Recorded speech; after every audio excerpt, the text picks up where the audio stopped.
We often assume we are in total control of our choices, but a quick look at our daily interactions suggests otherwise. Whether it's a friend convincing you to stay out late, a partner winning every argument, or a boss steering a meeting, there are moments where you might feel yourself moving in a direction you didn't originally intend. Many of these interactions are guided by specific patterns of behavioral influence. These are the same techniques that high-level negotiators and public figures use to engage our subconscious biases, often before we've even had a chance to process the logic of a situation. My goal isn't to provide a manual for manipulation. Rather, by breaking down these psychological mechanics, you can start to spot the patterns as they happen, allowing you to pause, recognize the intent, and maintain your own agency. When you understand the mechanism behind the influence, you stop being a passive participant in someone else's strategy and become a more conscious observer of your own social environment. One of the most common tactics exploits a simple social habit, our shared dislike of quiet. Most people find a sudden gap in conversation deeply uncomfortable, and our first instinct is to fill that void with whatever information comes to mind. In a negotiation or a difficult conversation, an intentional pause of just 3 or 4 seconds can create significant internal pressure for the other person.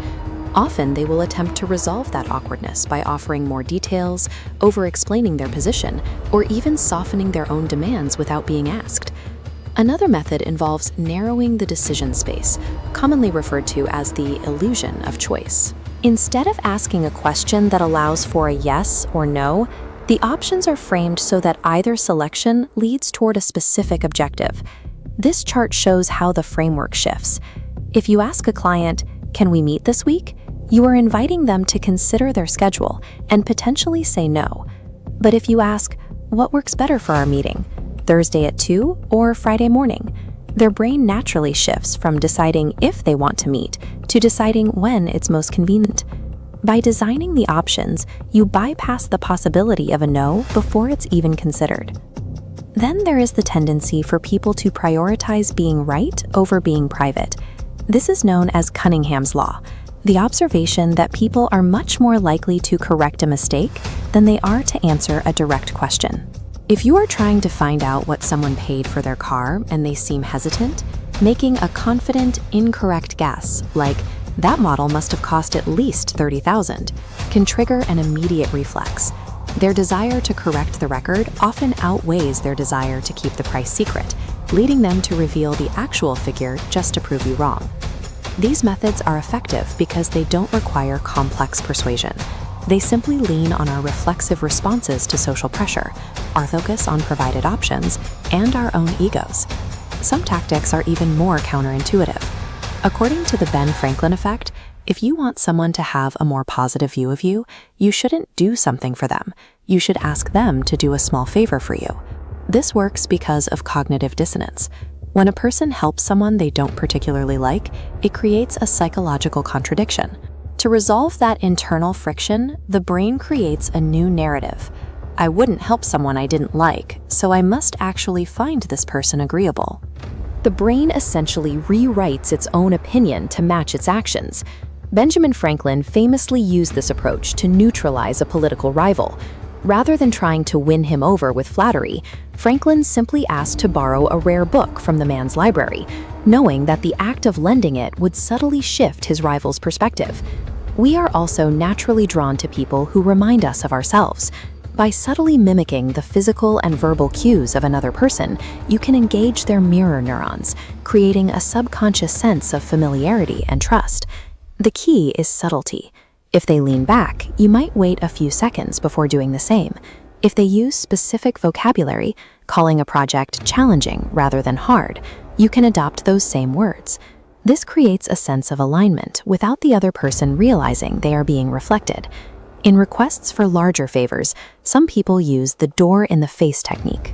This involves leading with an extreme, unreasonable request that is almost guaranteed to be rejected. This creates a psychological contrast. Once the large request is turned down, the person follows up with their actual, much smaller request. Because you've already said no once, you might feel a slight social pressure to concede on the second, smaller ask, which now seems much more reasonable by comparison. These techniques are successful because they leverage our internal mechanisms for consistency, familiarity, and social obligation, making the influence feel like it's coming from within ourselves. The most destructive forms of influence involve weaponized confusion and gaslighting. These are often used as a diversion when a person is caught in a mistake or a lie. Instead of discussing the facts of the situation, the influencer shifts the focus to your perception. They might tell you that you're misremembering the event, that you're being overly sensitive, or that the conversation they're being accused of never happened at all. This is often paired with a rapid-fire delivery of circular arguments. When the focus shifts from what actually happened to your own ability to remember it correctly, the resulting confusion can be so draining that you might concede the point or even apologize, simply to end the mental exhaustion. If you find that a specific person consistently leaves you feeling drained and doubting your own sanity, it is likely that they are using these tactics to maintain control. The only effective response is to refuse the emotional bait and remain focused strictly on documented facts. By understanding these 7 patterns, you are better equipped to notice when your decisions are being steered by someone else.